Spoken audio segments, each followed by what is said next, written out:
친구들 전도사님 보세요.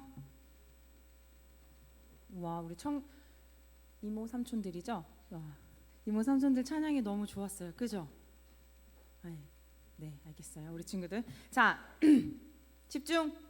여기 보세요. 자, 오늘은 예수님은 누구신가에 대한 네 번째 이야기를 전도사님이 해줄 거예요. 친구들 혹시 지난주에 예수님을 자신을 무엇이라고 소개하셨는지 기억나요? 기억나는 친구들은 우리 요새 소그룹에서 스티커 모으고 있죠? 자, 기억나는 친구 크게 말하면 전도사님이 스티커 3개 준다. 분명히 우리 친구들이 요즘 계속 네? 생명의 떡. 땡. 윤서야. 오, 자, 우리 윤서한테 이따가 전도사님 스티커 3개 줄게요. 자, 맞아요. 지난주 예수님께서는 자신을 양의 문이라고 소개하셨어요. 자, 우리 친구들. 그럼 자, 오늘은 예수님께서 자신을 어떻게 소개했는지 한번 말씀을 배워볼게요. 그 전에 자, 우리 친구들 좋아하는 동물에 대해서 크게 한번 말해봐요. 좋아하는 동물에 대해서. 우리 친구들 뭐 좋아해요? 동물? 뭐요? 고양이? 호랑이. 이든이는 무슨 동물 좋아해요? 토끼? 강아지? 뭐야? 코끼리 좋아하는구나. 미안해요. 토끼를 좋아하는구나. 자, 알겠어요. 전도사님 왜 자꾸 동물 얘기하냐면 오늘은 동물에 대해서 좀 얘기하려고 해요. 전도사님이 퀴즈를 하나 내볼게요. 자, 맞아요. 여기서 얘들아, 요 6개의 동물 중에서 힘센 동물들 한번 골라볼게요. 자, 참고로 이 친구는 사자, 이 친구는 이리, 고양이, 치타, 돌고래, 강아지예요. 이 중에서 힘이 센 동물은 무엇일까? 사자, 맞아요. 또 치타, 맞아요. 또 늑대, 이리와 비슷하게 생겼죠. 맞아요. 그리고 그러면 머리가 좋은 동물들도 있대요. 누가 머리가 좀 좋을까? 맞아요. 돌고래도 머리가 좋고 또 강아지도 머리가 좋고 아마 고양이도 좀 머리가 좋은 쪽에 속하는 동물일 거예요. 자, 그러면 왜 전도사님이 힘이 센 동물도 얘기하고 우리 친구들이 좋아하는 동물도 얘기하고 또 머리가 좋은 동물에 대해서 얘기했냐면 오늘은 자, 이 양에 대해서 얘기하려고 전도사님이 이야기를 시작했어요. 자, 우리 친구들 이 양이요 혹시 호랑이처럼 힘이 셀 수 있을까요? 미안해요, 사자네요. 사자처럼 힘이 셀까요? 아니요, 맞아요. 그럼 이 양이 강아지보다 머리가 좋을 것 같아요, 우리 친구들? 안타깝게도 강아지보다 머리가 그렇게 좋지 않다고 얘기하고 있어요. 그리고 또 이 고양이랑 한번 비교해 볼게요. 양이 과연 고양이도 엄청 멀리 잘 본다고 하는데 양은 고양이보다 멀리 볼 수 있을까요?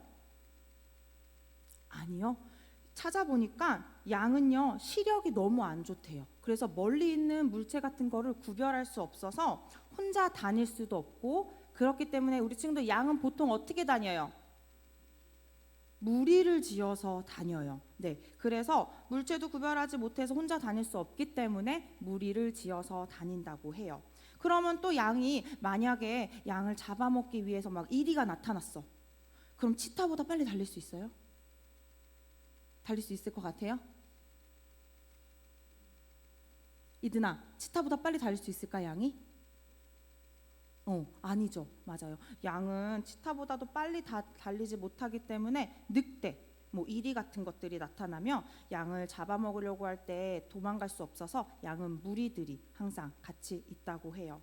그리고 또 양은요 할 수 없는 게 되게 많더라고요. 찾아보니까 스스로 먹을 수도 없고 스스로 먹이를 찾을 수 없기 때문에 누군가가 양을 이끌고 가서 먹이도 주고 또 물가에 데려가서 물도 먹여주는데 친구들 그거 알아요? 양은 수영도 못한대요. 양은 물도 무서워해서 물에 빠지지 않게 양을 잘 인도해 줄 사람이 필요하다고 해요. 이렇게 누군가의 도움이 없이 살기 힘든 양이 보면 그토록 안전하게 살 수 있는 이유는 과연 무엇일까, 우리 친구들? 양치기 맞아요. 그 이유는 이 목자 때문에 양을 안전하게 돌봐주고 양을 이끌어주는 목자가 있기 때문에 양을 안전하게 살아갈 수 있는 거예요. 목자는 우리 친구들 지난주에 전도사님이 얘기했죠. 양을 돌보는 사람이에요. 가오나 목자가 양을 풀밭으로 데려가 주고요. 양을 우리까지 데려다 주기 때문에 양은 안전하게 자신의 포식자들로부터 자신을 지킬 수 있는 거예요. 양은 비록 힘도 약하고 눈도 안 좋지만 목자가 있기 때문에 걱정이 없어요. 그리고 양은요, 다른 건 몰라도 누구의 소리를 가장 잘 들을까요? 우리 친구들 지난주에 목사님 설교에도 얘기해 주셨어요. 누구의 소리를 잘 들을까? 맞아요. 목자의 소리. 양은 기가 막히게 자신의 목자의 소리를 잘 듣고 그 목자의 소리만 따라간다라고 나와 있어요. 근데 오늘 친구들 말씀해 보니까 예수님을 자신을 무엇이라고 소개하셨죠? 아까 말씀 잘 들었으면 정답은 그 말씀 안에 나와 있어요. 다시 한번 크게. 맞아요. 예수님은 자신을 선한 목자라고 소개하셨고 우리를 무엇이라고 소개하셨을까요? 말씀 가운데? 맞아요. 우리를 양이라고 소개하셨어요. 어떨 때 우리 친구들 우리의 모습이 양처럼 힘도 없고 약하고 차마 한 치 앞도 볼 수 없고 혼자 다닐 수 없는 너무나도 연약한 존재일 때가 있어요. 그럴 때도 우리는 걱정 없어요. 왜요? 선한 목자 되신 예수님께서 우리를 이끌어 주시며 우리가 안전할 수 있기 때문이에요. 자, 친구들 더 나아가서요. 선한 목자는 절대 양을 버리지 않는다고 해요. 아까 말씀 가운데 보니까 이리들이 나타나면 어떤 사꾼들은 자기를 보호하기 위해서 양을 버리고 도망가는데 선한 목자, 참 목자는 이리가 나타나고 늑대가 나타나서 그 양을 구한다 해치려고 할 때 어떻게 하겠어요? 양을 버리고 도망갈까요? 아니면 그 이리들을 해쳐줄까요? 양을 진짜 사랑하고 양을 진짜 귀하게 여긴다면 그 이리들과 늑대들을 공격해서 멀리 뭐라 그래야 돼? 양을 지킬 거예요. 그래서 우리 친구들 예수님도요 우리에겐 그런 분이세요. 어떤 상황에도 예수님은 우리를 절대 버리시지 않으세요. 아무리 우리가 예수님의 마음을 아프게 하거나 힘들게 하는 행동을 가졌다고 해도 마음을 가졌다고 해도 예수님은요 우리 친구들 하나하나를 절대 버리시지 않아요. 왜냐하면 예수님께서는 우리를 너무나도 사랑하시기 때문이에요. 친구들 예수님이 우리 친구들을 얼마나 사랑하시는 줄 알아요? 어떻게까지 사랑하시는 줄 알아요? 말씀 가운데 나와 있어요. 자기의 목숨을 버리기까지 우리 친구들을 사랑하고 계신대요. 친구들 우리는 양이고 예수님께서는 선한 목자예요. 양은 누구를 따라가야지 먹이도 먹을 수 있고 안전할 수 있다고 했죠? 선한 목자. 그럼 양이신 우리는 누구를 따라가는 삶을 살아야 해요? 예수님만 따라가는 삶을 살아야 해요. 그래서 우리 친구들 그리고 선한 목자 되신 예수님은 우리를 절대 버리시지 않는다고 이야기하고 계세요. 그래서 우리 친구들이 예수님만 졸졸 따라가는 삶을 살아갈 때 예수님 안에서 평안하게 살 수 있고 우리를 버리시지 않으시고 우리를 지키시는 예수님을 의지하며 살아가는 동원교회 친구들이 되길 소망합니다. 우리 친구들 누굴 따라가는 삶을 살아야 된다고요? 누굴 따라가야 된다고요? 예수님만 따라가는 삶을 사는 친구들이 되길 소망합니다.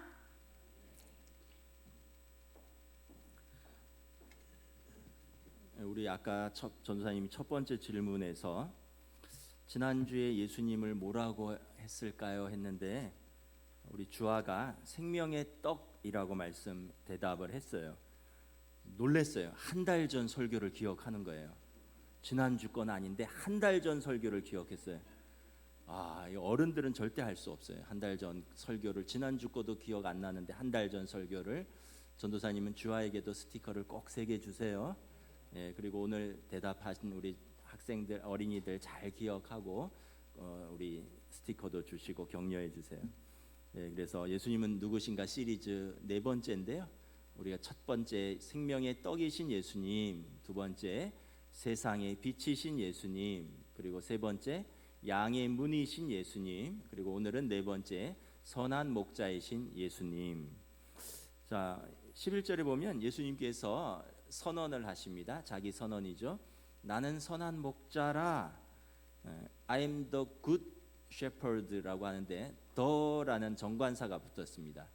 그러니까 나는 그 선한 목자다 이런 뜻입니다. 내가 바로 그 선한 목자다라는 것입니다. 여러분 그러면 안 그런 목자들이 있다라는 거예요. 그렇기 때문에 내가 바로 그 선한 목자다라는 것입니다. 그러면 선한 목자와 비교되는 안 그런 목자들을 뭐라고 부르느냐? 여러분 오늘 본문 우리 12절 13절 함께 봉독하겠습니다. 시작.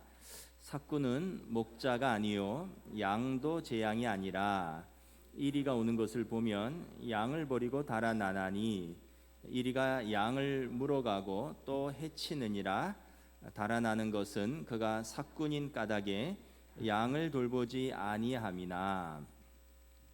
여러분 삭군은 어떤 사람입니까? 양을 치기 위해서 돈을 받고 고용된 사람입니다.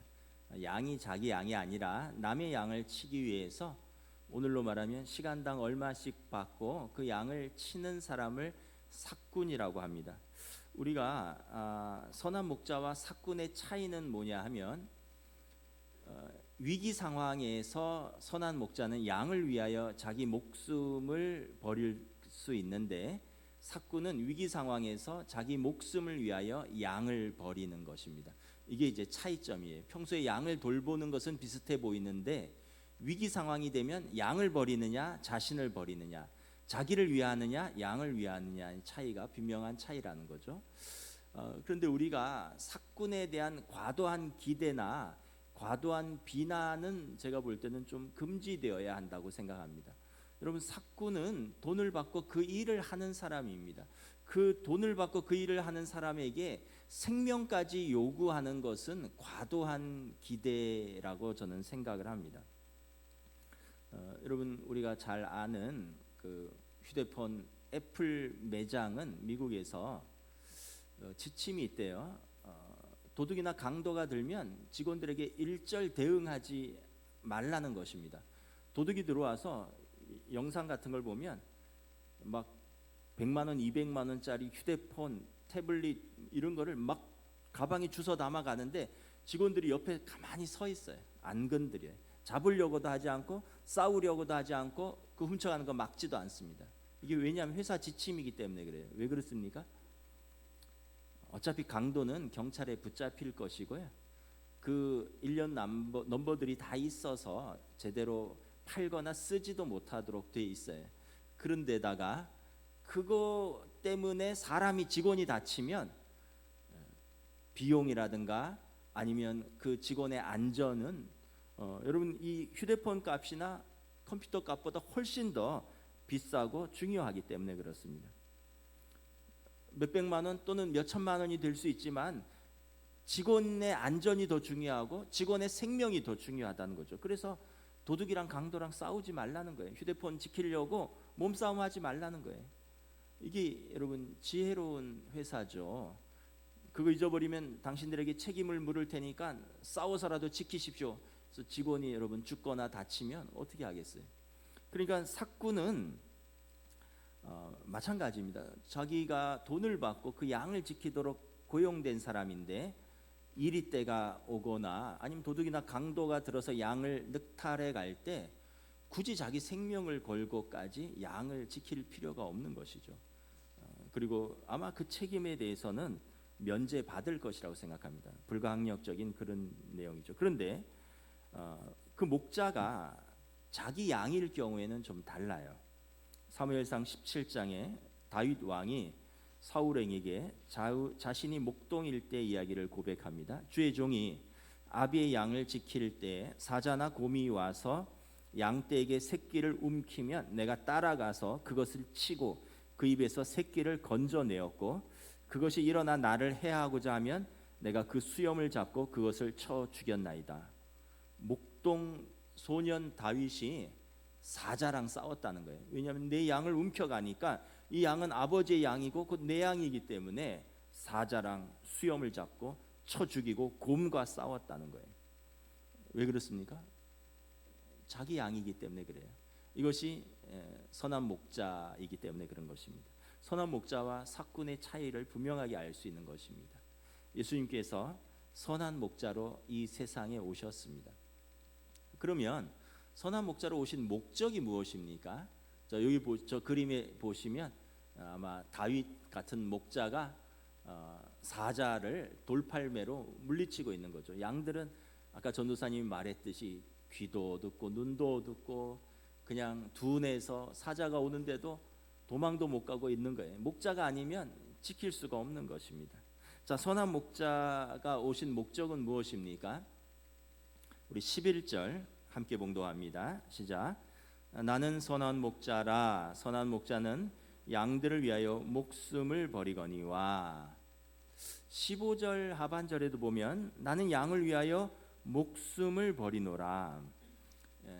양을 위하여 목숨을 버리노라라고 하는데 이 버린다라는 헬라어 단어가 테뎀이라는 단어인데 뜻이 뭐냐면 값을 지불하다, 세금을 내다 이런 뜻이 있습니다. 여러분 아마 연초인가 연말이 되면 세금 연말정산들 하셨잖아요. 세금 보고를 하죠. 세금 보고를 하면 막 정산을 한 다음에 부족한 건 우리가 더 내야 되고 남으면 돌려주죠. 이걸 완료해야지만 이제 다른 일들을 할 때 제한을 받지 않습니다. 뭐 대출을 받는다거나 뭔가를 하려고 하는데 세금 미납이 있으면 진행이 안 되거든요. 그래서 이 헬라어 테뎀이 버린다라는 의미는 이렇게 세금을 완납했다, 값을 지불했다라는 의미가 있습니다. 선한 목자는 양을 위하여 목숨을 버리노라, 목숨으로서 그 값을 지불한다 이런 의미가 있는 것입니다. 요한복음 19장에 예수님께서 십자가에 달리셔서 7번 말씀을 하셨습니다. 가상칠언이라고 하는데 마지막 말씀은 요한복음 19장 30절에 보면 예수님께서 다 이루었다 이렇게 말씀을 합니다. 다 이루었다. 헬라어로 테테레스타이 이런 단어인데 뜻이 뭐냐면 값을 다 지불했다, 완불했다 이런 뜻입니다. 아까 선한 목자는 양을 위하여 목숨을 버리노라라는 단어와 동일한 단어입니다. 십자가에서 내가 값을 다 지불했다라는 뜻입니다. 무슨 값을 지불합니까? 죄의 값을 지불했다는 것입니다. 로마서 7장에 보면 죄의 값은 사망입니다. 여러분 죄를 지면 반드시 거기에 대한 책임을 묻도록 되어 있습니다. 그것이 법이고요. 하나님의 법도 동일합니다. 죄의 값은 결과적으로 우리를 사망으로 이끌어가는 것입니다. 그런데 예수님께서 자기 백성을 위하여 오셔서 십자가에서 그 죄값을 다 지불했다, 완납하셨다 이런 뜻입니다. 선한 목자로 오셔서 양들을 위하여 그 값을 다 지불했다 이런 뜻입니다.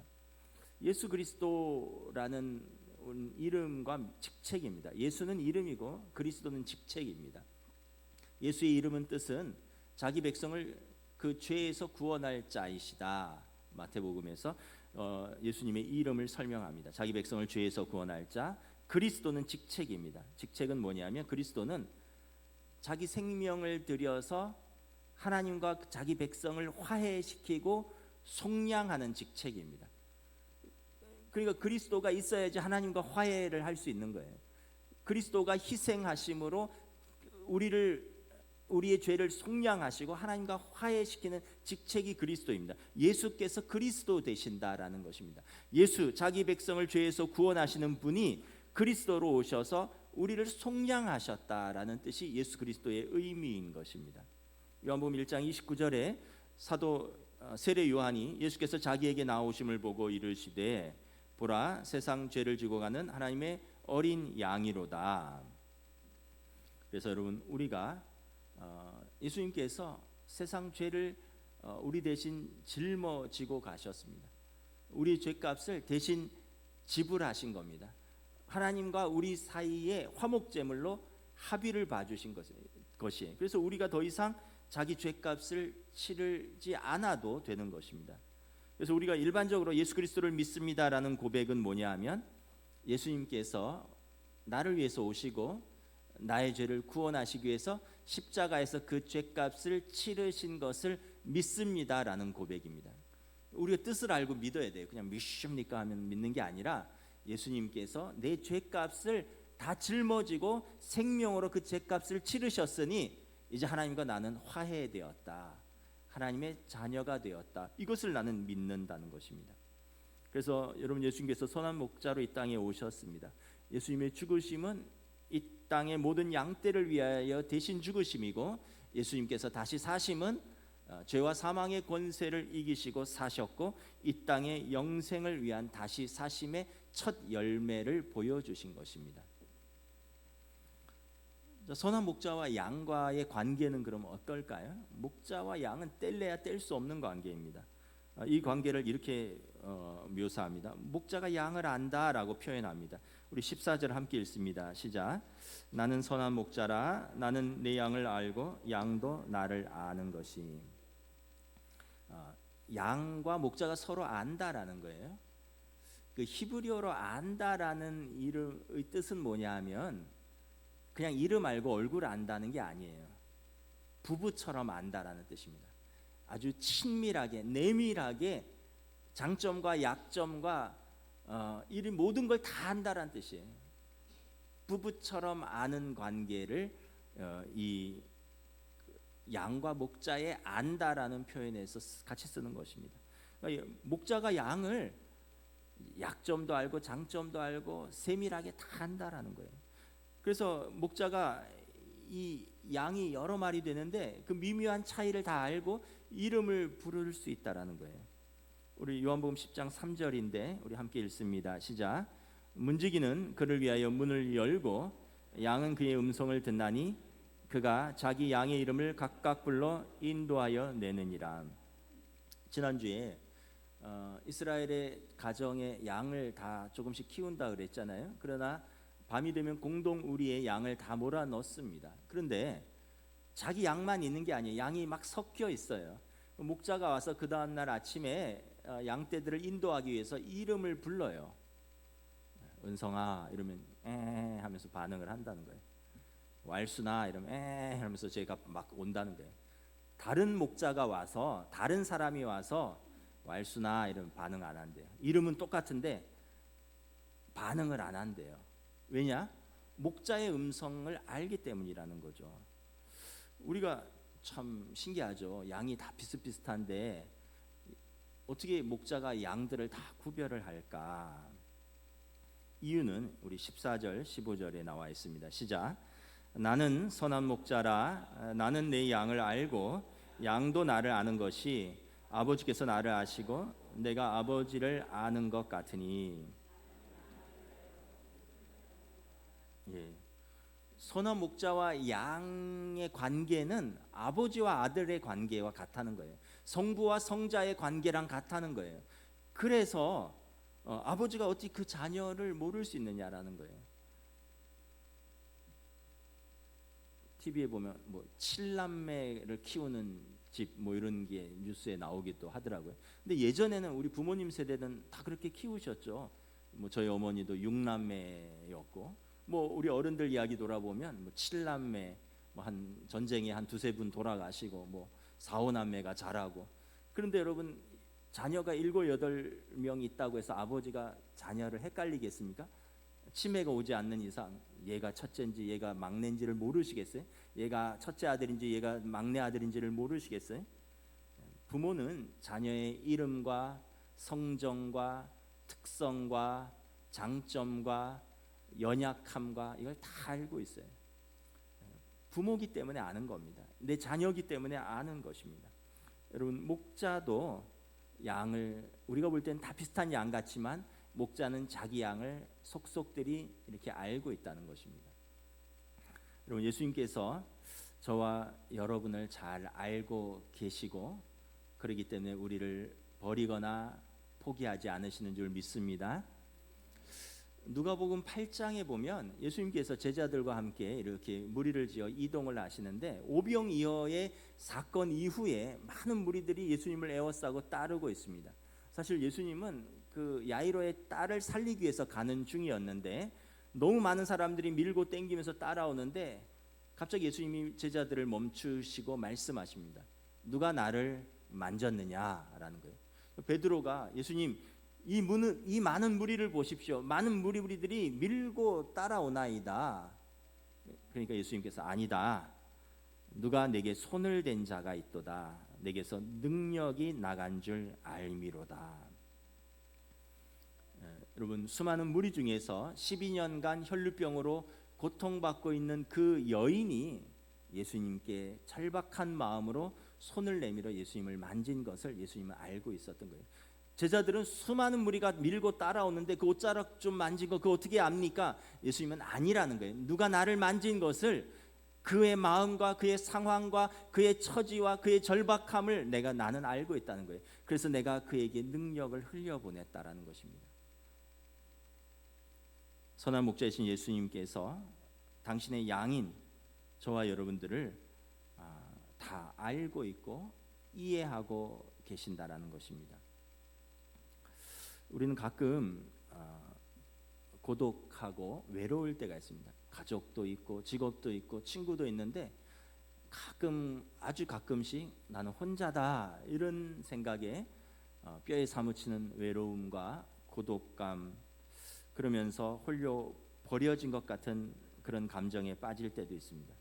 심지어는 가족들도 있는데 이상하게 홀로 들판에 서 있는 것 같은 그런 느낌을 받을 때가 있습니다. 어떤 면에서 보면 이번에 국민대학교 졸업식장에서 가수 이효리 씨가 졸업식장에서 졸업생 대표로 졸업생으로서 후배 졸업생들을 격려하는 축하 연설을 와서 이런 표현을 했다 그러더라고요. 인생은 어차피 독고다이다 이런 표현을 했다 그러더라고요. 이제 혼자 사는 거다. 누구 의지하지 말고 자기를 신뢰하고 자기를 믿고 살아라. 이런 표현을 했다는데 반은 맞고 반은 틀리죠. 인생은 누가 대신 살아줄 수는 없습니다. 홀로 사는 건 맞고요. 그러나 그렇다고 해서 우리가 혼자가 아니에요. 가족도 있고 하나님도 계시고 나만 믿고 사는 존재는 아니에요. 제가 말씀드리고자 하는 것은 일반적인 감정은 인생은 혼자 산다라는 것입니다. 그렇기 때문에 외롭고 힘들고 눈시울을 적실 때가 있습니다.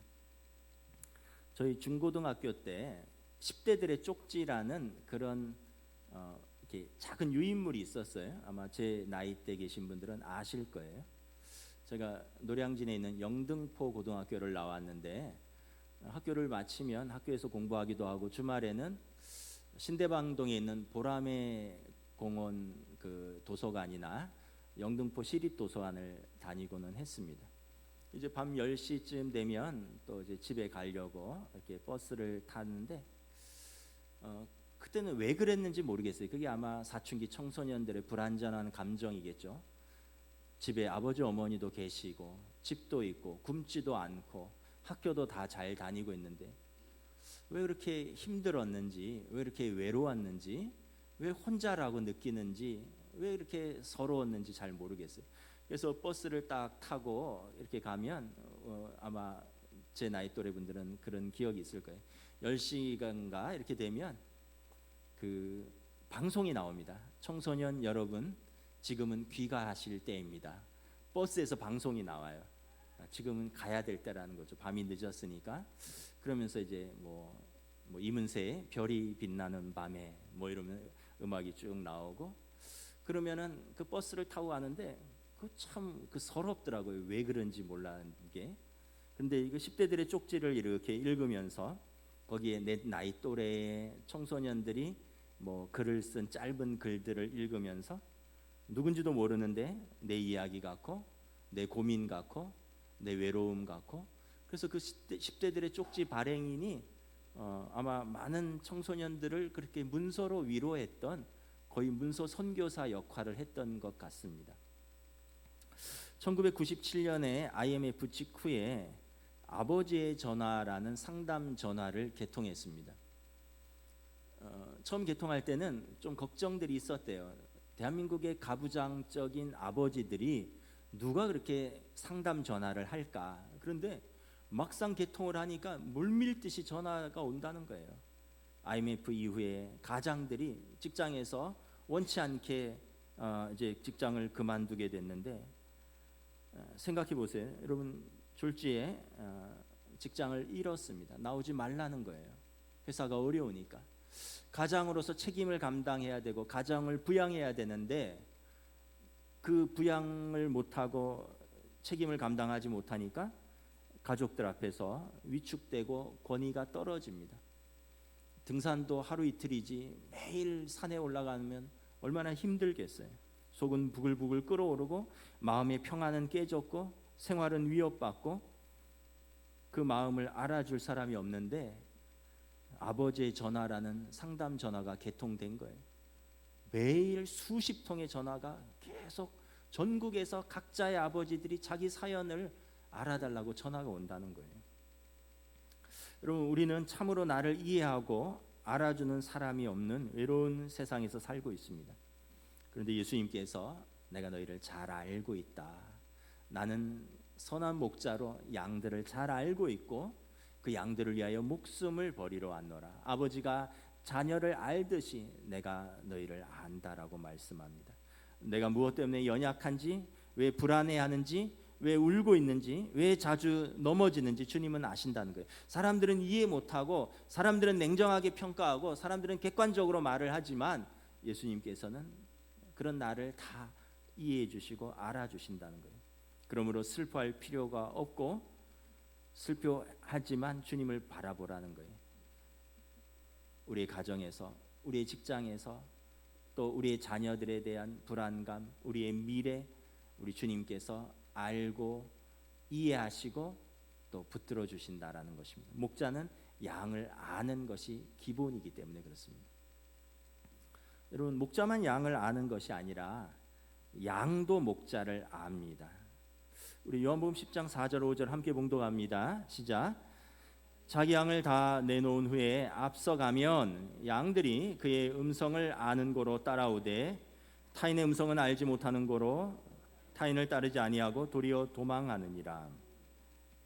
우리 그림을 보시면 이 공동우리잖아요. 지난주에 봤죠. 이 공동우리에 여러 집의 양들이 같이 있어요. 그리고 이제 밤을 지내고 아침이 되면 목자들이 자기 양을 치기 위해서 이렇게 오면 문지기가 목자를 확인하고 양의 우리를 열고요. 그럼 목자가 양을 부릅니다. 양을 부르면 양도 많고 목자도 각기 다른데 신기하게 그 자기 목자의 음성을 듣고 양들이 졸졸졸 따라 나온다는 거예요. 제가 언젠가 그 성경 공부를 하면서 이 비밀을 들었어요. 약간 그 현실은 좀 냉정하더라고요. 양이 목자의 음성을 듣는 비결은 조건반사의 훈련을 하는 거예요. 원래 그렇게 태어난 양들은 따르는데 양을 사왔다거나 이러면 양이 목자의 음성을 구별을 못 하잖아요. 전에 목자도 있고. 그럼 어떻게 하느냐? 이 현실은 그렇다는 거예요. 양을 일주일 가까이를 굶긴대요. 그럼 양이 그냥 얼마나 배고프겠어요. 그때 이제 목자가 양을 딱 부르고 그리고 따라오면 이 사료를 주는 거예요. 그렇게 몇 번 하면 그 양은 조건반사로 목자의 음성을 들으면 자동적으로 반응을 한다는 거죠. 아마 예수님께서 그렇게 양들을 훈련시키진 않을 거예요. 그럼에도 불구하고 이건 이제 이스라엘에서 양을 훈련하는 방법이라는 거죠. 양이 자기 목자 음성을 딱 구별하는 그 방법이라는 거죠. 여러분, 목자만 양을 아는 것이 아니라 양도 목자의 음성을 구별한다는 것입니다. 우리가 깨달아야 하는 사실이 있습니다. 우리가 양이라면 우리의 책임이 있어요. 우리의 책임은 뭘까요? 목자의 음성을 듣고 구별하고 따라가야 되는 책임입니다. 목자가 양을 위해서 목숨을 버리는데 양은 목자의 음성을 외면한다면, 못 듣는다면 그는 그 광야에 그냥 이리 가운데 던져지는 것입니다. 양의 책임은 목자의 음성을 알고 듣고 따라가는 훈련을 하는 것입니다. 여러분, 성도는 선한 목자이신 예수님의 음성을 사모하며 듣고 순종하며 따라가는 삶을 훈련하는 것입니다. 그래야지 양들이 선한 목자를 따라 들어오고 나가며 맑은 물가와 푸른 초장으로 인도되어 들어오고 나가며 풍성한 꼴을 먹을 수 있는 것입니다. 양은 목자의 음성을 듣고 따라만 가면 결코 목자가 양을 버리거나 포기하지 않습니다.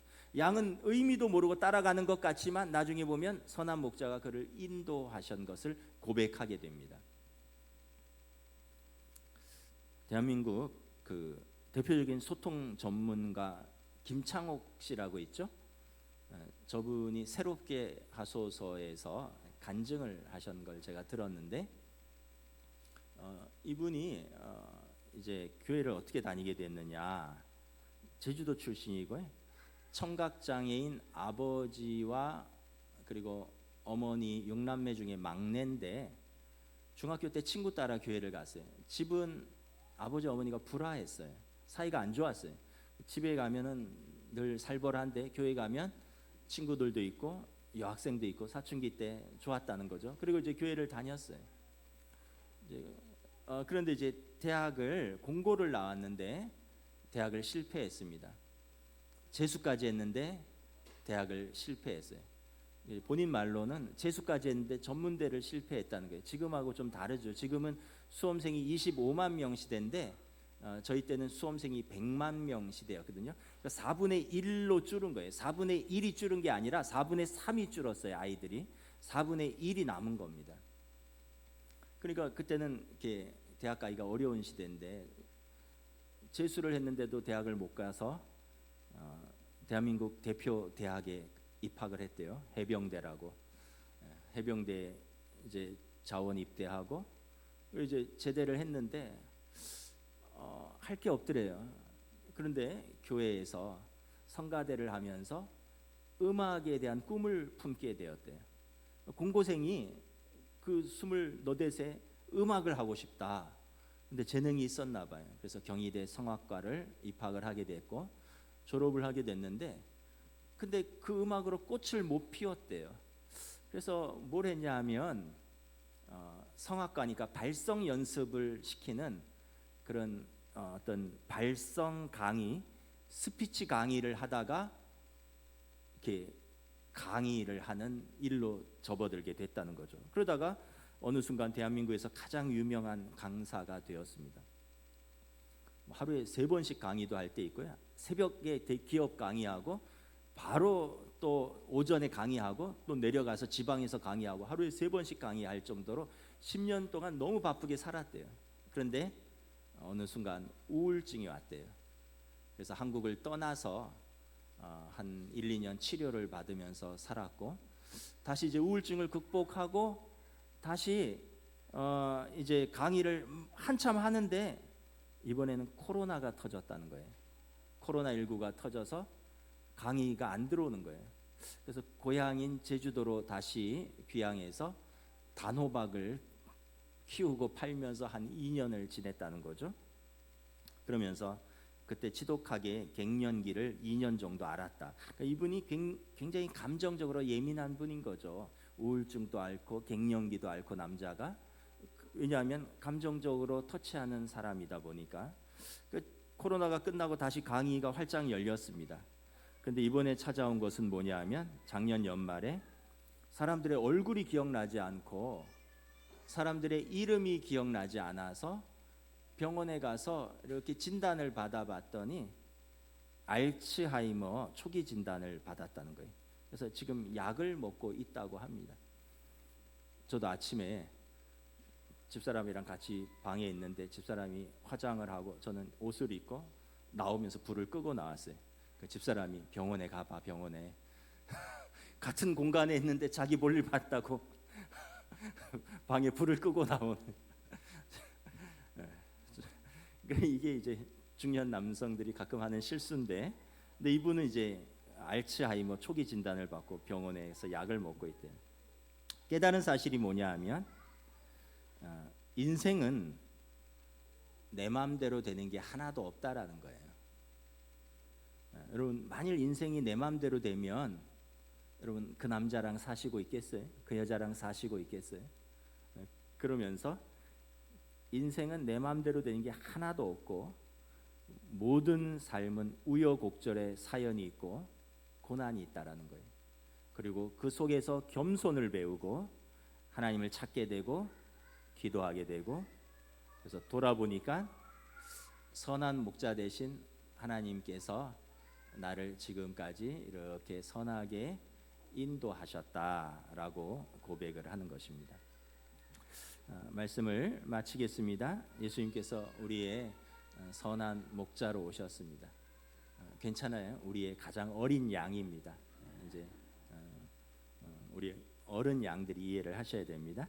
시편 23편 다윗 왕의 고백입니다. 우리 함께 읽으면서 말씀을 마치겠습니다. 우리 기니까 저와 여러분이 교독하겠습니다. 여호와는 나의 목자시니 내게 부족함이 없으리로다. 그가 나를 푸른 풀밭에 누이시며 쉴 만한 물가로 인도하시는도다. 내 영혼을 소생시키시고 자기 이름을 위하여 의의 길로 인도하시는도다. 내가 사망의 음침한 골짜기로 다닐지라도 해를 두려워하지 않을 것은 주께서 나와 함께 하심이라. 주의 지팡이와 막대기가 나를 안위하시나이다. 주께서 내 원수의 목전에서 내게 상을 차려주시고 기름을 내 머리에 부으셨으니 내 잔이 넘치나이다. 내 평생의 선하심과 인자하심이 반드시 나를 따르리니 내가 여호와의 집에 영원히 살리로다. 아멘. 찬양하시겠습니다.